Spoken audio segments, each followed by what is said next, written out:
राहुल गांधी के अमेरिका दौरे का दूसरा दिन, बोले लोकसभा चुनाव के बाद आया बड़ा बदलाव, लोग कहते हैं अब नहीं लगता मोदी से डर। समान भागीदारी को लेकर राहुल गांधी का बयान, कहा देश की 90% आबादी के पास नहीं है शीर्ष बिजनेस का मालिकाना हक, बोले लोग पूछते हैं कि कहां है हमारी भागीदारी। राष्ट्रपति ने गृह मंत्रालय को भेजी बीजेपी विधायकों की चिट्ठी, बीजेपी विधायकों ने की थी केजरीवाल सरकार को बर्खास्त करने की मांग, 30 अगस्त को लिखी थी चिट्ठी। सीपीआईएम अध्यक्ष सीताराम येचुरी की हालत गंभीर, आईसीयू में किए गए शिफ्ट, दिल्ली में चल रहा है इलाज। हरियाणा के बीजेपी नेता देवेंद्र कादियान ने छोड़ी पार्टी, टिकट न मिलने से हुए नाराज, फेसबुक लाइव में किया पार्टी छोड़ने का ऐलान।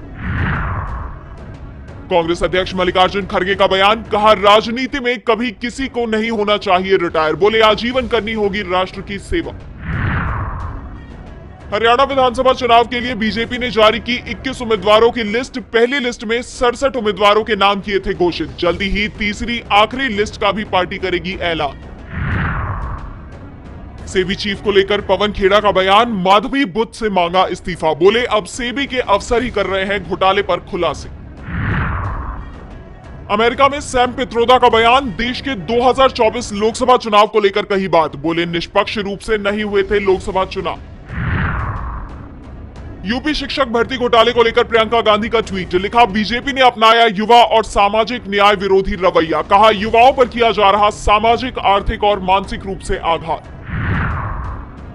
संयुक्त राष्ट्र के प्रमुख एंटोनियो गुटेरेस का बयान, बोले मेरी बात सुनने को तैयार नहीं बेंजामिन नेतन्याहू, बोले गाजा में संघर्ष विराम की कर चुके हैं हर मुमकिन कोशिश।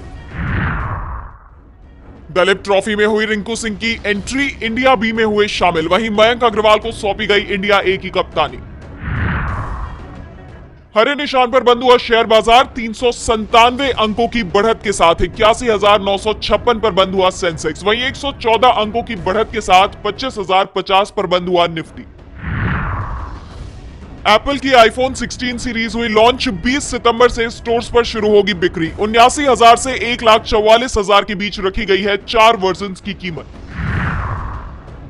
तापसी पन्नू की नई फिल्म गांधारी का टीजर रिलीज, नेटफ्लिक्स पर रिलीज होगी फिल्म, जल्द होगा रिलीज डेट का ऐलान।